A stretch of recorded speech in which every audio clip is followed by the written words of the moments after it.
নমস্কাৰ, মই ভানু শৰ্মা। আমি সকলোৱে স্লিম ট্ৰিম হৈ থাকিবলৈ বিচাৰোঁ, ধুনীয়া হৈ থাকিবলৈ বিচাৰোঁ।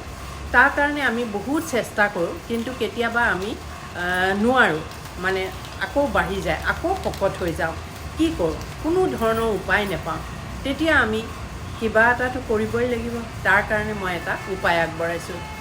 এই কথাটো শিকিলোঁ মই থাইলেণ্ডলৈ গৈ। থাইলেণ্ডত যেতিয়া মই কাপোৰৰ দোকানত সোমাওঁ, তেওঁলোকে কয় যে আপোনাৰ চাইজৰ কাপোৰ নাই, কাৰণ আপুনি বহুত শকত। সঁচাকৈ মই সেই সময়ত বহুত শকত আছিলোঁ। মই কৈছোঁ কি কৰিম, এনি ৰেমিডিজ ডু হেভ? তেতিয়া তেওঁ কয় যে আপুনি ৰাতি কোনো খাদ্য নাখাব, গধূলিতে খানা খাব, গোটেই ৰাতিটো আপুনি খুব বেছি ভোক লাগিলে পানী খাব বা অকণমান আপুনি কিবা খাব পাৰে, বিস্কুট এখন এনেকুৱা ধৰণে খাই থাকিব, কিন্তু আপুনি ৰাতিটো নাখাব। কাৰণ ৰাতি আমাৰ বডিৰ পৰা টক্সিন আঁতৰি যায়, আৰু বডিৰ যেতিয়া টক্সিন নাথাকে তেতিয়া আমি ক্ষীণাই যাওঁ আৰু বিভিন্ন বেমাৰৰ পৰা হাত সাৰিব পাৰোঁ।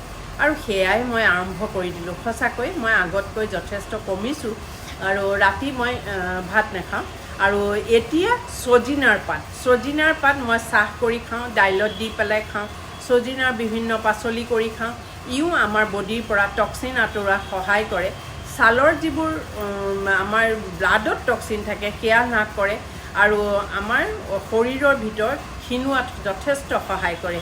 গতিকে মই এনেধৰণে চলিছোঁ।